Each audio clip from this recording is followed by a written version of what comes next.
In this video, we're going to do integration with partial fractions, and this time we have repeated roots, and we'll see what that means as we do the problem. So we start off by factoring the bottom. We can take out an x squared. Inside we have an x minus 2. Now anytime you factor and you're left with a squared term, that's called a repeated root. So what you have to do is actually break that x squared up into two pieces. You need to break it up as its original term x.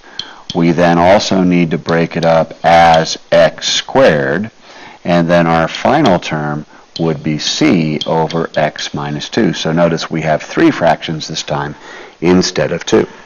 So let's go ahead and make a common denominator. So a is missing the x, and it's also missing an x minus 2. B has the x squared, but it needs the x minus 2. C is missing the x squared.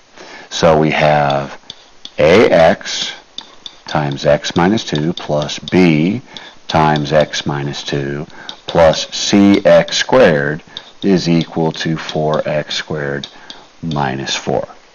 So let's create a little bit more room for this. And now we're going to choose convenient x values. Well, obviously for this piece, if I chose x equals 0, that would work well. If I plug in a 0 in for my x's, this entire term becomes 0. This middle term becomes negative 2b. Our third term becomes 0. And our fourth term becomes negative 4. So b is 2.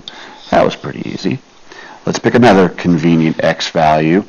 We could get a 0 also if we chose x is 2. If I plug in a 2, this entire term becomes a 0. This second term becomes a 0. This third term becomes 4c is equal to, plug in our 2 here, we get 16 minus 4, which is 12, so c is 3. Two terms down, one to go. Now, we don't have a third x value that would make a 0 conveniently. So let's choose a value that's small, that's easy to work with, like a 1. Now I'm going to plug in the 1 in for the x's, the 2 in for the b, and the 3 in for the c.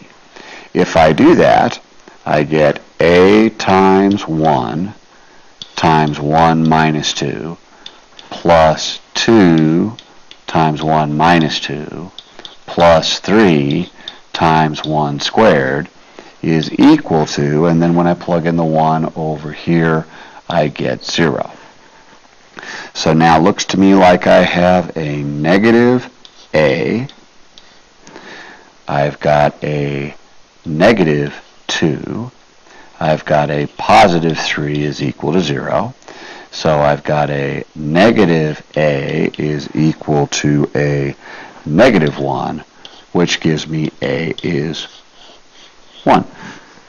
Now I can break up the original integral into three pieces. My first integral is 1 over x dx. My second integral would be 2 over x squared dx. And my third integral would be 3 over x minus 2 dx. So now we're just going to use basic rules of integration to do this. 1 over x is clearly natural log absolute value of x. Now our second one, we should have this one memorized. If we take the 2 out, we have 1 over x squared, which is negative 1 over x. So this becomes negative 2 over x. Think of it as 2x to the negative 2 if you need to. And this third one is a natural log like the last ones were. So we have plus 3 natural log absolute value x minus 2 plus c.